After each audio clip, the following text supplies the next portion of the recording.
Bonjour à tous. Alors une petite vidéo aujourd'hui car je suis tombé sur un petit texte qui concerne la self-défense. Je suis tombé là-dessus sur Facebook venant d'un groupe qui a beaucoup d'abonnés, plus de 25 000 abonnés, donc ça a quand même un peu de portée sur ce qui est mis dans ce groupe, sur ce qui est transmis dans ce groupe. Et je voudrais revenir sur ça. Alors j'ai pris la petite feuille pour rien oublier. Et puis je vais vous lire deux petits passages qui me semblent importants, parce qu'après on tombe dans le côté scientifique de mes deux, donc ça m'intéresse moins, parce qu'il y a beaucoup de choses qui vont à l'encontre de ça. Et donc je vais vous parler de ça, je vais vous lire les deux petits passages très courts, et j'ai essayé de vous faire comprendre pourquoi ça m'a fait bondir, et pourquoi en fait la self-défense, en pratiquant ce genre de choses, s'enterre encore un petit peu plus. Déjà, c'est déjà pas très gai, mais là, c'est encore pire. Alors je vais vous dire quelque chose. Alors, en fait, il est indiqué, dans le domaine des sports de combat, un mythe persistant souvent utilisé comme argument marketing affirme qu'on ne peut pas apprendre à se défendre si l'on n'a jamais combattu sur un ring ou dans la rue. En réalité, ce discours sert surtout à discréditer la self-défense, à faire passer pour indispensable une expérience personnelle. La science montre inutile pour l'apprentissage efficace. La science dit que en fait, le vécu, un vrai vécu, eh bien, ça n'a pas d'incidence sur ton apprentissage. Ce qui m'a fait bondir, c'est les sports de combat utilisent souvent ce mythe-là comme argument marketing. Alors ça m'a fait bondir. Pourquoi ? Pensez que l'on va vers la boxe, par exemple, anglaise, ou la boxe tout court, boxe pied-point, que l'on va dans ces disciplines-là, donc sport de combat, parce qu'il y a eu un argument marketing, faut simplement n'être jamais rentré dans une salle de boxe. Ou faut simplement ne s'être jamais confronté en sparring, souple ou dur, mais mieux dur, face à un boxeur, qu'il soit anglaise ou pied-point. Quelle que soit la discipline de pied-point boxe, quelle qu'elle soit. Pour sortir un truc comme ça, il ne faut jamais l'avoir pratiqué. Et ça permet de justifier de n'avoir aucun passé réel de combattant. Et ça, c'est une folie, ça me fout en boule. Pensez qu'on va dans une salle de boxe parce qu'on a vu un argument marketing, c'est ne pas connaître le milieu. Moi, je ne suis pas boxeur, mais dans mon expérience, j'ai été me confronter, j'ai été voir en combat ce que je valais déjà et apprendre de ces gens-là. Quand on voit la dureté de ce qu'est la boxe anglaise, ou même la boxe pied-point, mais la boxe anglaise est au-dessus quand même, mais la boxe en général, pensez qu'on y va pour un argument marketing, que les boxeurs pied-point utilisent, discréditent la self-défense pour un argument marketing, c'est simplement une méconnaissance de ce qu'est ces disciplines-là.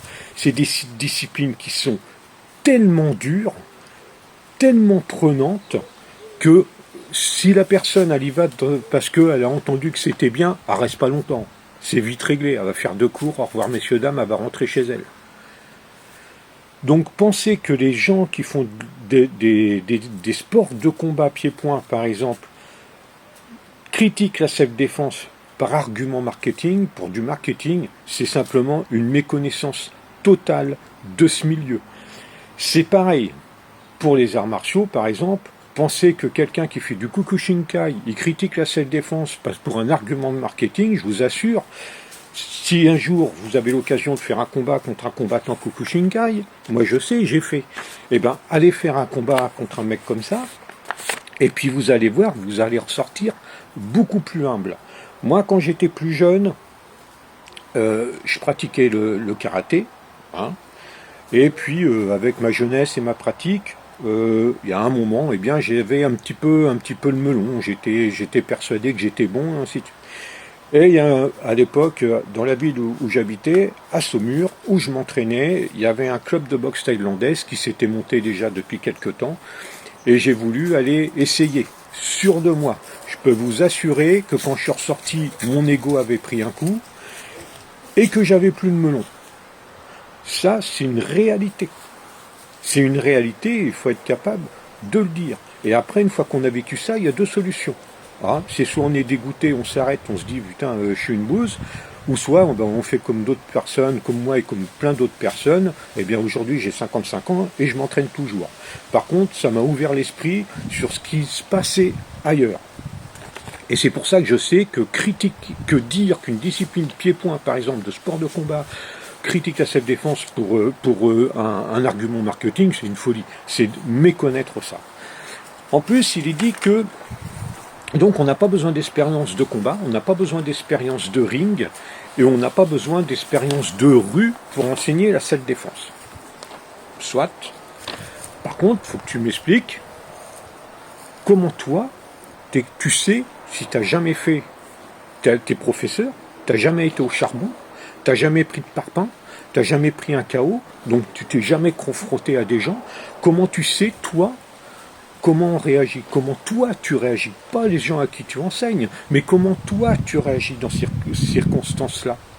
Comment tu sais que le jour, si tu es agressé, c'est-à-dire tu transmets la belle parole à tes élèves, mais toi, personnellement, que ce que tu vaux? Est-ce que tu t'es déjà confronté à ça? Si tu dis qu'il n'y a pas besoin, qu'il n'y a pas besoin d'avoir d'expérience de ring, de combat ou de rue, comment tu sais? Comment tu réagis, toi, personnellement? Quand tu es face à un agresseur, l'agresseur, c'est un animal. Hein. Toi, tu as deux façons d'être. Soit être un animal aussi, ou soit être une brebis. Si tu n'as jamais été confronté à la réalité, comment tu sais comment tu vas réagir? Moi, dans mon expérience, j'ai vu des gens en arts martiaux, parce que ça, je ne l'ai jamais vu dans les disciplines de combat pied-point. Jamais. Je ne l'ai vu que dans les arts martiaux. Et je parle de gens qui avaient déjà une expérience. Je ne parle pas de débutants. Je parle de gens qui avaient déjà une expérience, qui était déjà confirmée.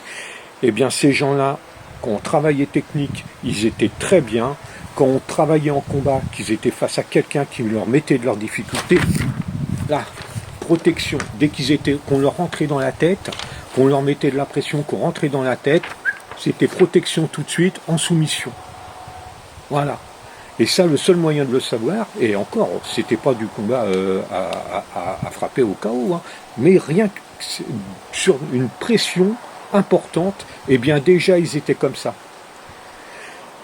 Quand tu vas faire un combat, par exemple, sérieux, dur, tu sais, tu connais le mental, tu sais comment tu réagis dans ces circonstances-là. Si tu n'as jamais pris de KO, tu ne peux pas savoir le mental qu'il faut pour se relever et retourner au charbon. Tu ne peux pas le savoir. Il n'y a que la réalité du combat qui apprend ça. Il n'y a que comme ça. Il n'y a que dans le combat dur que tu te forges un mental. Le mental, il est que dans le combat. C'est que comme ça, c'est qu'en faisant du sparring, en faisant du combat, que tu te forges ce mental de guerrier. C'est ce qui te permet d'avoir cette petite possibilité de faire la bascule dans ta tête. C'est-à-dire, à un moment donné, tu es totalement normal, comme tu es tous les jours, et à un moment T, pac, au moment T précis où tu as besoin d'être un animal, pac, la bascule elle se fait, et tu es prêt à aller au charbon. Et ça doit être instantané, ça ne doit pas demander des lustres et des lustres à se mettre en place. Donc ça, c'est absolument une folie de présenter les choses comme ça. Et ça aussi, c'est ce qui est décrit comme un argument marketing contre les sports de combat, ring, donc les sports de combat, boxe, pied-point, hein, parce que là, il parle de ring, hein, eh bien, c'est valable exactement pour ce texte. C'est exactement la même chose. Faire ça, c'est aussi sur une démarche marketing. C'est-à-dire que je vais en cette défense, eh bien, si mon professeur n'a jamais fait de combat, n'a jamais connu la rue, ou n'a jamais fait de vrai combat, à la sèche, c'est pas grave, il est très compétent. Alors il est peut-être compétent techniquement, mais par contre il ne connaît pas les détails. Et les détails sont très importants. C'est comme si tu prenais un militaire, moi j'ai été militaire, j'ai été entraîné au combat. Mais je ne suis jamais allé au feu. Et moi je vais dire à un mec qui a déjà été au charbon, qui a déjà été en OP, hein, je vais lui dire, Ben moi, les mecs, là, je les entraînais, mais je les entraînais au combat. Il va me dire, tu rigoles, tu connais quoi du combat, tu n'y as pas été. J'ai de la théorie. On m'a entraîné à combattre, mais j'ai jamais été au feu. Ce que je sais, c'est de la théorie. Et ça se trouve, on m'aurait envoyé au feu quand j'étais jeune, ça se trouve, à la première bombe qui pète, j'aurais pris ça. Voilà. Parce que je l'avais jamais vécu. Je l'avais jamais vécu en vrai. Nous, on s'entraînait au tir. Moi, je me souviens, on s'entraînait au tir. Mon chef, il balançait des grenades à plâtre pour qu'on continue à tirer par les explosions. Eh bien, je peux vous dire, moi, au tir, j'étais pas mauvais. Eh bien, je peux vous dire que quand ça pétait autour, eh bien, il m'a fallu un temps d'adaptation. Parce qu'au départ, eh bien, j'étais surpris par les détonations et je touchais plus rien. Il m'a fallu un temps d'adaptation. Et en rue, ce temps d'adaptation-là, tu ne l'as pas. Tu ne l'as pas. Tu dois être dispo tout de suite. Et s'il te faut un temps d'adaptation parce que tu n'as jamais connu ce niveau d'agressivité, eh bien c'est problématique. Donc c'est une petite vidéo un peu longue que je fais, mais elle me semble importante que les choses soient remises en place. Rien, absolument rien, ne remplace l'expérience. Et c'est ce qui fait qu'à l'heure actuelle, en self-défense, il y a autant de techniques proposées qui sont infaisables en rue. C'est pour ça qu'en self-défense, il y a des mecs qui sont capables de vous proposer 4-5 coups sur un mec qui ne bouge pas. Quand on a l'expérience du combat, on sait que c'est pas faisable. C'est simple, on sait que c'est pas faisable. Quand on a l'expérience du combat, un peu d'expérience de rue, on sait que 80% de ce que l'on voit en self-défense, c'est de la bouse. Et je suis instructeur de self-défense. Il faut avoir ce langage de vérité. C'est extrêmement important. Car on ne fait pas une discipline de combat. Là, c'est vrai. On entraîne des gens pour être confrontés à une agression de rue. Il n'y a pas de deuxième chance. C'est soit la première est bonne, soit on est démonté. Et c'est encore pire face à un couteau. Quand je vois ce qu'on propose aux gens face à un couteau, on n'a jamais été face à un couteau. Où on est des escrocs. Il y a cette possibilité-là aussi, c'est d'être des escrocs, de vouloir faire du fric sur le dos des gens en leur faisant croire qu'on va leur apprendre à se défendre. Ça, c'est une possibilité aussi, et j'ai de plus en plus de doutes que ça devient la norme. Ça, c'est problématique. Une dernière petite chose. Alors, à la fin, ce mythe ne sert qu'à décrédibiliser la self-défense. La vraie différence se fait dans la pédagogie, l'organisation de l'entraînement et la capacité à transformer la théorie en réflexe fiable adapté aux contraintes physiologiques du corps humain sous stress. Donc l'organisation et la capacité de transformer la théorie en réflexe fiable. Alors transformer la théorie en réflexe fiable, oui, c'est très bien. Quand tu as de l'expérience, c'est encore mieux. Pourquoi ? Parce que tu sauras tous les petits détails qui font la différence. Et ça, il n'y a que l'expérience qui l'apprend. Si tu es toi instructeur, et que tu as eu un instructeur qui avait un vécu réel, il a su te dire, t'apprendre les petits détails qui sont importants. Mais autrement, c'est que de la théorie. Je reviens, c'est que lorsque moi j'ai été entraîné au combat à l'armée, je ne connais que la théorie. Voilà. Et j'ai été entraîné par quelqu'un qui a fait de l'OP. Mon chef, il faisait de l'OP. Mais moi, j'en ai jamais fait. Et donc, même comme ça, je ne sais même pas, moi, comment je réagirais. Je ne sais pas, parce que je n'ai jamais fait. Par contre, je sais comment je réagis en rue. Ça, je le sais. Et je sais comment je réagis en combat face à quelqu'un qui a du pied-point. Et lorsque tu t'entraînes au pied-point, par exemple, mais même dans les arts martiaux, et que tu t'entraînes avec plus fort que toi, parce qu'il faut s'entraîner avec plus fort que soi pour pouvoir s'améliorer et aller au bout de ce qu'on est capable d'aller, eh bien là, tu apprends à connaître ta réelle capacité à combattre. Et ça, c'est extrêmement important. Et je tiens à préciser que moi, je ne suis pas un champion. En termes techniques, il y a beaucoup plus en capacité, moi, de faire bien. Mais par contre, je sais qui je suis. Je sais ce que je vaux parce que j'ai été confronté à la réalité. Et ça, Rien ne remplace ça, absolument rien. Pratiquons de self-défense. Allez dans les clubs de boxe pied-point. Allez vous confronter à des combattants. Allez, faites-le de manière humble, respectueuse, en écoutant ce qu'ils ont à vous apprendre. Et vous allez voir, vous allez être très bien accueillis et vous allez être accueillis par des gens qui sont des vrais combattants, des vrais guerriers, avec le mental qui va avec.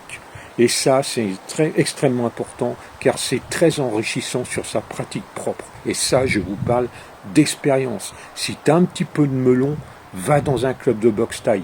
Tu vas voir, tu vas vite redescendre, ça va te faire du bien. Et ça, je parle d'expérience. Ou un club de Kukushinkai. Tous les clubs où il y a du parpaing, ça refait un mental. Donc voilà, pour cette petite vidéo mise au point, je vous souhaite une très très bonne journée. J'ai partagé le texte sur mon Facebook. Si vous voulez aller voir un petit peu ce qui se passe sur ceux qui ont mis ce texte-là, vous allez voir, il y a des vidéos très intéressantes de self-défense et vous allez tout de suite comprendre pourquoi ils mettent ce genre de truc. Allez, salut les amis, bye, bonne journée.